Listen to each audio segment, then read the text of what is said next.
Good evening, good evening, good evening, my YouTube family. Good evening. It is Monday, March 15th. OMG, y'all. This month, I swear this year, but I will take the beautiful weather. I will take it. I'm over winter. I'm over COVID. I am ready for spring, y'all. I am ready for spring. I'm totally a spring baby. Trust me. I'm really a summer baby, but I love the spring. I love the spring and summer. So thank y'all for joining me tonight. I am Tamara Johnson Shealy, and you know what time it is. It is Keeping Up with Congress, y'all. We are holding them accountable, y'all. We're looking for opportunities in legislation. Where is the money? Who is it going to? And how do we get some of it, right? Please hit the like button, y'all. I'm trying to get this YouTube channel, get these algorithms, get this thing going. Hit the like button, please. Hit the subscription button. Please subscribe. Hit the notifications button. And please share this on your social media platforms. We got a lot of work to do. We're going to have to engage as many people as we can, because no more do we go to the polls, y'all, and give this thing away for free. No more freebies.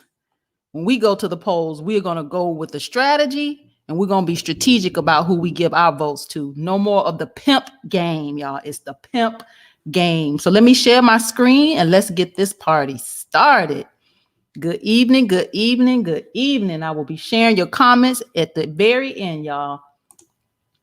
All right, you know I always like to bring you reparations information. I'm always talking about reparations, right? So this is Amherst. Let me scroll. Let me make this bigger first of all. I like for it to be big on the screen so you can see. It says a price tag on trauma, ? Right? College Town weighs Black reparations. So this gentleman, this is Amherst, Massachusetts. This is Professor Edwin Driver. He is 96 years old, but I wanted to share his story.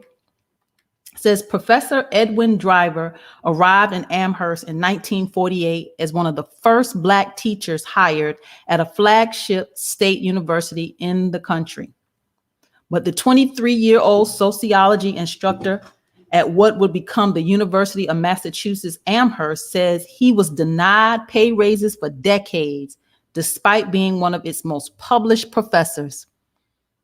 Driver and his wife, who was from India, also encountered roadblocks trying to buy a house in the mostly white college town.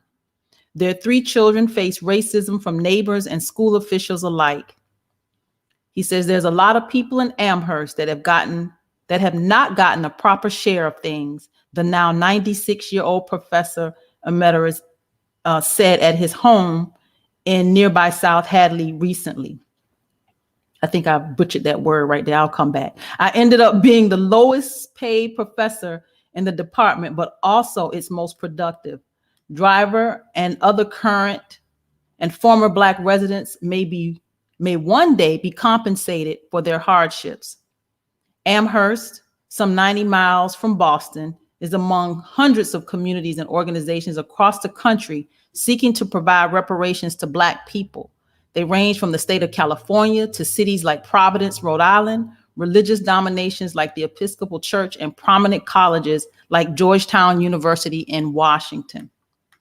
Goes on to say Amherst's effort started with a petition launched last summer by 2 white yoga instructors, which led to a town council approved resolution in December committing Amherst to a path of remedy for Black residents injured or harmed by discrimination and racial injustice.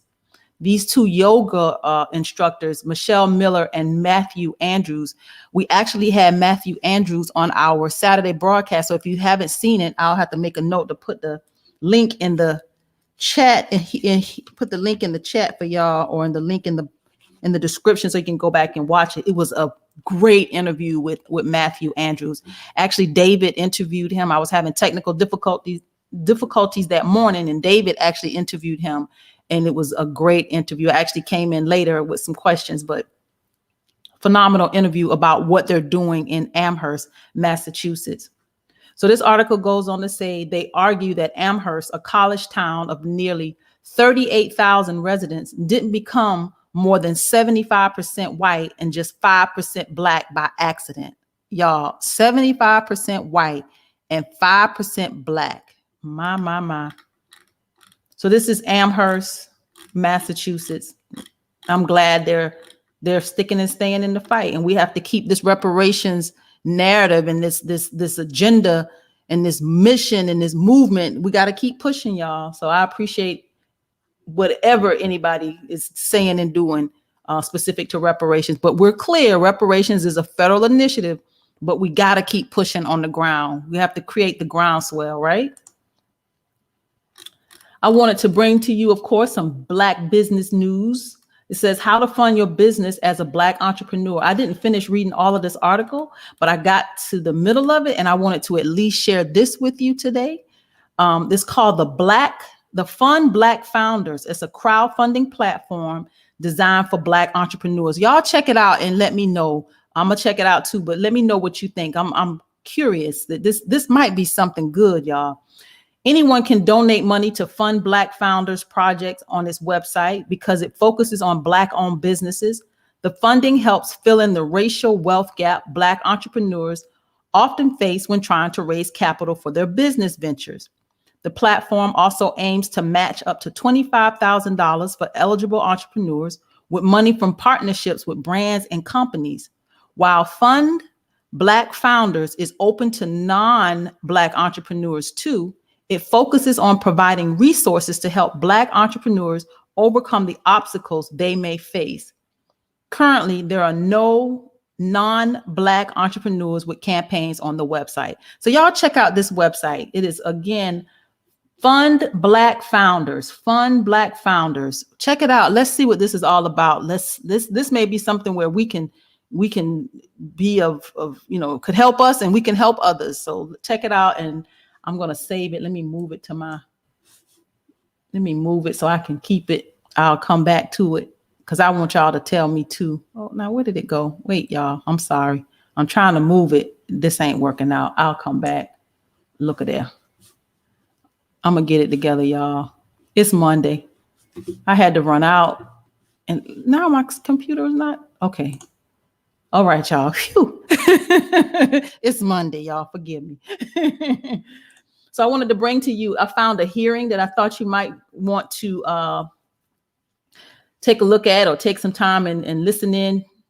This is the hearing to examine the income and wealth inequality crisis in America. So this is the Senate budget. This is Wednesday, March 17th at 11 a.m. I'll keep reminding you about this as well. It's the hearing to examine the income and wealth inequality crisis in America, Senate budget. Wednesday, March 17th at 11 a.m. Eastern. So if you got some time, or if you just want to make sure, if you're able to go back and watch, just keep it on your radar. All right, let's dive into these bills, y'all. Bills. Senate Bill 331 is the Able Age Adjustment Act. This is introduced by Senator Casey, Robert Casey, a Democrat out of Pennsylvania. This is the Able Age Adjustment Act. I had to look up because I didn't quite understand this. There's an ABLE Act, and this ABLE Act is Achieving a Better Life Experience, the ABLE Act of 2014. It allows states to create tax advantage savings programs for eligible people with disabilities. So this ABLE Age Adjustment Act is to dramatically increase the financial security and economic self-sufficiency of millions of Americans with disabilities. Consistent with the intent of the original ABLE Act, which I just read, the ABLE Age Act Adjustment Act will expand the number of individuals with disabilities eligible to open ABLE accounts. Under current law, only individuals with an age of onset of disability prior to turning 26 are eligible. This bill would increase the age limit up to 46 years of age, providing an individual whose disability onset began prior to turning 46 the opportunity to open an ABLE account. This important change will not only expand access for individuals with disabilities, but improve the long-term viability of ABLE programs by expanding the number of active accounts. So this is for our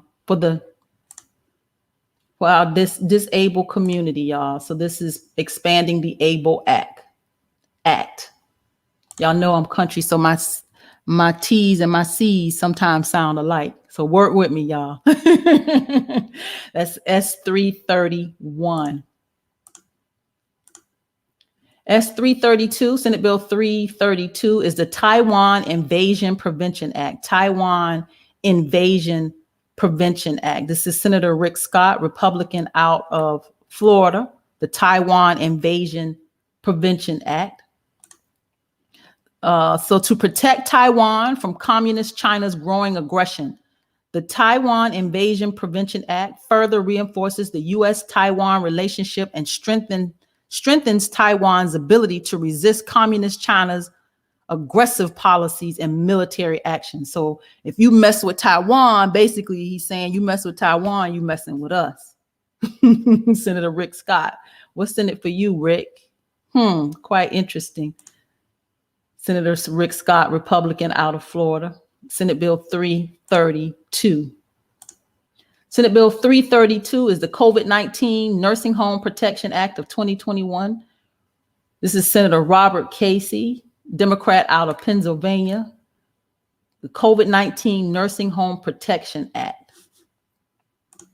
So this would, this was a lot of reading. To contain the devastating spread of the COVID-19 in nursing homes and intermediate care facilities. They want Congress to invest in promising practices to save lives, to safeguard the residents, and then collect COVID-19 data and require disclosure. So that is the Senate Bill 332, the COVID-19 Nursing Home Protection Act. I just think that a lot of the states, the federal government stepping in, I'm still a little concerned. We talked about that in a previous broadcast that, some of this is overreach. And I don't think a lot of the states, this is a Democrat, Senator Robert Casey, a lot of these Republican states want you coming in telling them specifically what to do. And one bill talked about bringing in the National Guard into the nursing homes.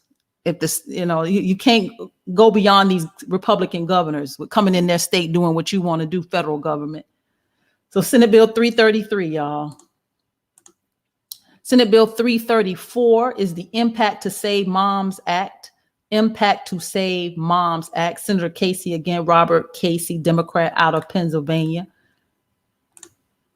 This bill requires the Centers for Medicare and Medicaid Services to establish the Perinatal Care Alternative Payment Model Demonstration Project to allow states to test payment models for maternity care, including postpartum care under Medicaid and the Children's Health Insurance Program, CHIP.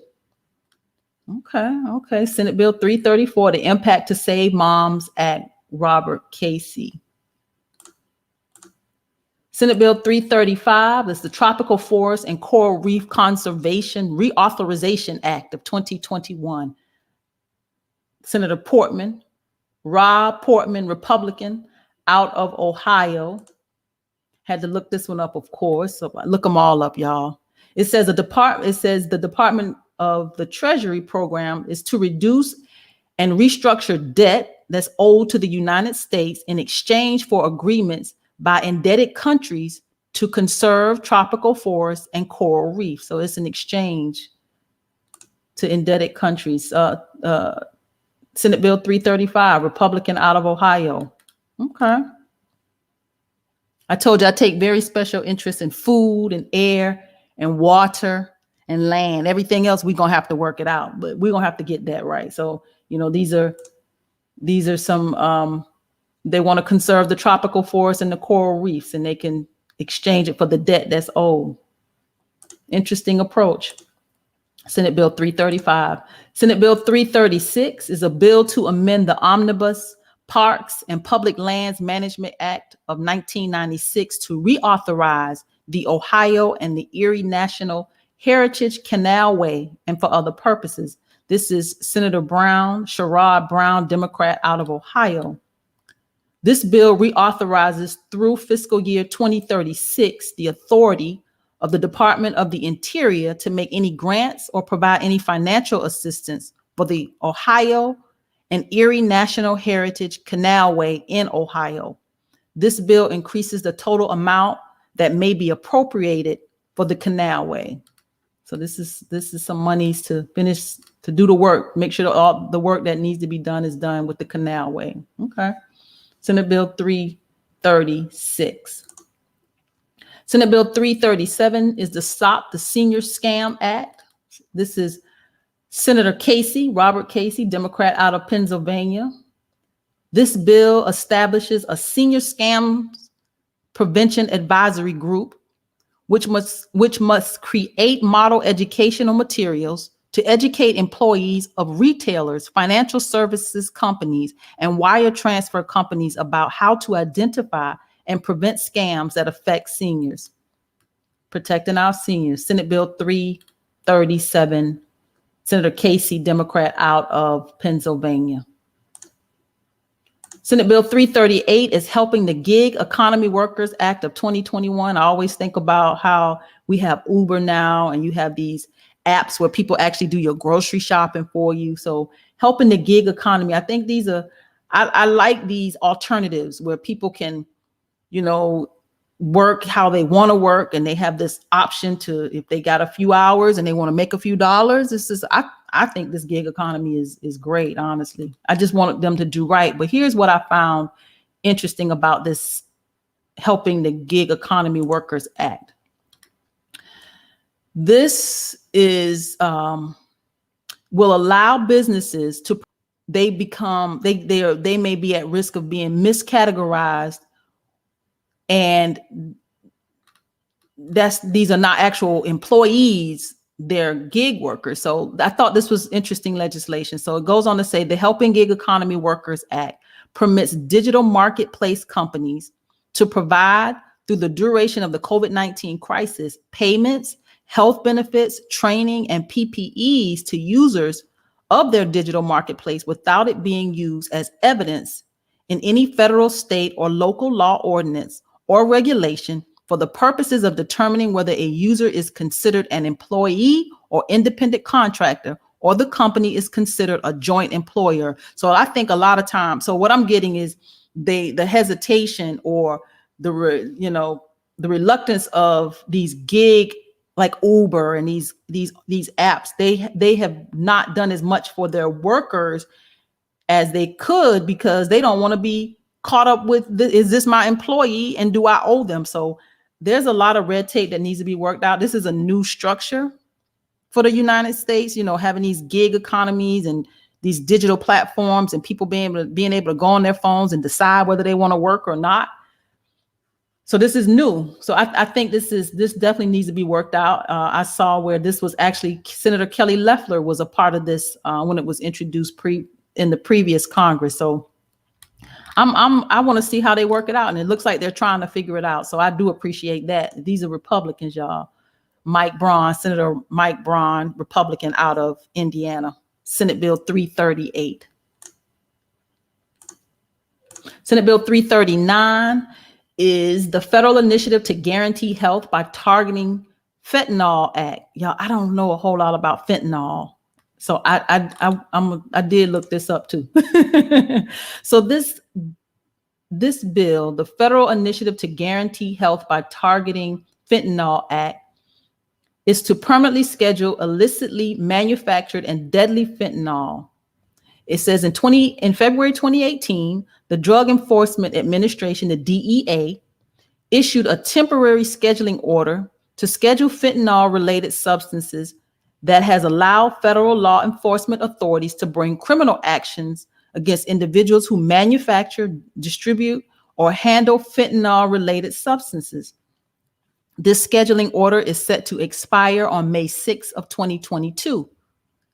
The Fight Fentanyl Act codifies DEA precedent to permanently schedule fentanyl-related substances. And I had to look up fentanyl. I don't know a whole lot about it, but it is the pharmaceutical fentanyl is a synthetic opioid. It's approved for treating severe pain, typically advanced cancer pain. It is 50 to 100 times more potent than morphine. Lord have mercy. However, it says most recent cases of fentanyl-related harm, overdose, and death in the U.S. are linked to illegally made fentanyl. It is sold through illegal drug markets for its heroin-like effect. It is often mixed with heroin, and cocaine as a combination product, with or without the user's knowledge, to increase its euphoric effects. Wow. So this bill is to make it schedule it as a what did it say? A schedule illicitly manufactured and deadly fentanyl, to permanently schedule it illicitly manufactured and deadly fentanyl. So yeah, Senate Bill 339, opioids, y'all. Senate Bill 340 is the Treats Act. Senator Rob Portman. We got about 5 more minutes, y'all. I think we might not make it, but we'll finish up these Senate bills tomorrow. But the Treats Act, Senate Bill 340, Rob Portman, the Treats Act. This says that he introduced a telehealth response for e-prescription addiction therapy services, more drugs, y'all, opioids. It's the Treats Act to support the expansion of telehealth services for substance use disorder treatments. So this is more of the opioid crisis. Senate Bill 340. Senate Bill 341, the Justice for Incarcerated Moms Act. This is Senator Cory Booker, y'all. Senator Cory Booker, Democrat out of New Jersey. Justice for Incarcerated Moms Act. This act would create grant and model programs to better care for pregnant people who are incarcerated, commission a study on the maternal health crisis within our prison system, and end the practice of shackling pregnant people. So this is Cory Booker's bill, Justice for Incarcerated Moms Act, Senate Bill 341. Senate Bill 342 is the Worker Act. Senator Cortez Masto is her last name. Catherine, Democrat out of Nevada. This bill was reintroduced legislation to promote education and training, including registered and apprenticeship programs for workers in in-demand industries. The Working on Reward and Keeping Employees Resilient, that's the Worker Act, will ensure employees have access to good paying careers in skilled jobs throughout Nevada and the nation. So that is Senator Cortez Masto, the Worker Act, Senate Bill 342. Senate Bill 343 is the Fly Safe K9 COVID Detention Act. Fly Safe K9 COVID, y'all, the two together. I had to see what are they really talking about. Senator Rick Scott, Republican out of Florida. This bill requires the Transportation Security Administration, TSA, to conduct a feasibility study on the use of K9 units to detect the presence of COVID-19 in individuals with the virus. So we're going to be sniffing people, Republican Rick Scott, Senator Rick Scott. The canines are going to be sniffing people. The TSA must also determine whether the canine units can be used at airports to screen passengers, individuals accompanying passengers, crew members, and other individuals passing through airports and airport screening locations, and how the screening will be implemented and what metrics would be used to monitor the efficacy of the screening. I don't know if I want them dogs sniffing me, y'all, to see if I got COVID. Senate Bill 343, Rick Scott, Republican, out of Florida. Interesting. Senate Bill 344, the Major Richard Starr Act. Major Richard Starr Act. This bill allows a veteran with a combat-related disability and fewer than 20 years of credible service to receive retirement pay without reduction, concurrent with disability compensation. So this is for our veterans, y'all. This is Senator Tester, John Tester, Democrat, out of Montana. Senate Bill 344. Senate Bill 345. Look, oh, we made it. We made it. Senate Bill 345 is the Maternal Vaccination Act. Oh, this is the one I stopped with. Yeah, listen to this. This Maternal Vaccination Act. Maternal Vaccination Act. Just stay with me. I don't know about, having, women that are pregnant to get the vaccine, but it says Senator Kaine joins Senator Cory Booker, Representative Lauren Underwood, and Representative Alma Adams, along with members of the Black Maternal Health Caucus, to unveil the Black Maternal Health Momnibus Act of 2021. Historic legislation to save moms' lives, end racial and ethnic disparities in maternal health outcomes, and achieve maternal health justice for Black women and all women and birthing people of color. The Momnibus builds on existing maternal health legislation and the Black Maternal Health Momnibus of 2020, with 12 bills to comprehensively address the drivers of the maternal health crisis. Stay with me, y'all. Y'all gonna see where this thing is going. The Momnibus makes critical investments in addressing social determinants of health, funding community-based organizations, growing and diversifying the perinatal workforce, and improving data collection processes. Okay, but here's where we're going. Senator Kaine authorized the Maternal Vaccination Act, which has been included in the Momnibus. His legislation would increase maternal vaccination rates. Y'all, you hear me? You hear that? Increase maternal vaccination rates, particularly in communities with historically low rates of vaccination.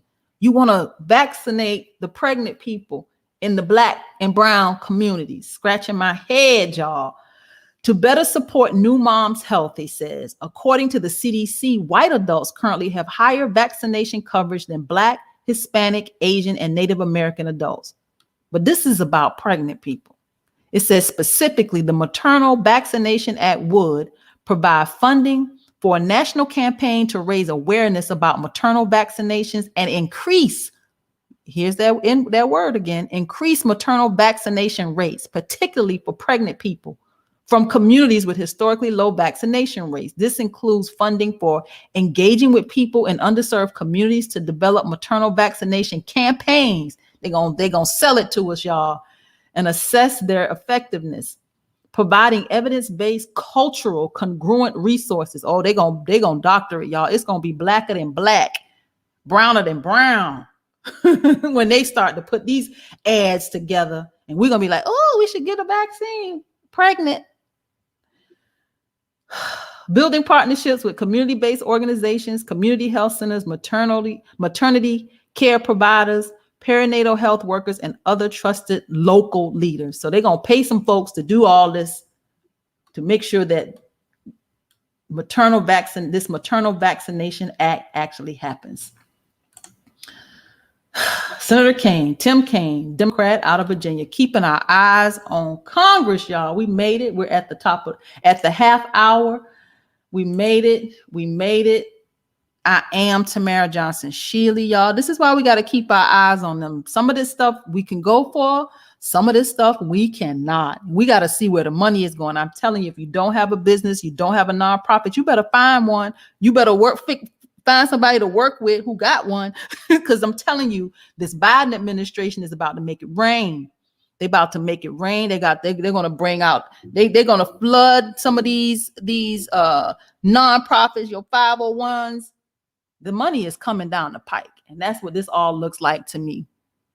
So I am Tamara Johnson Sheila. You know I'll be back tomorrow, y'all. Monday, Tuesday, Wednesday, Thursday, 7 p.m. to 7:30 p.m. Eastern Standard Time, right here on YouTube. I want to thank you for joining me tonight.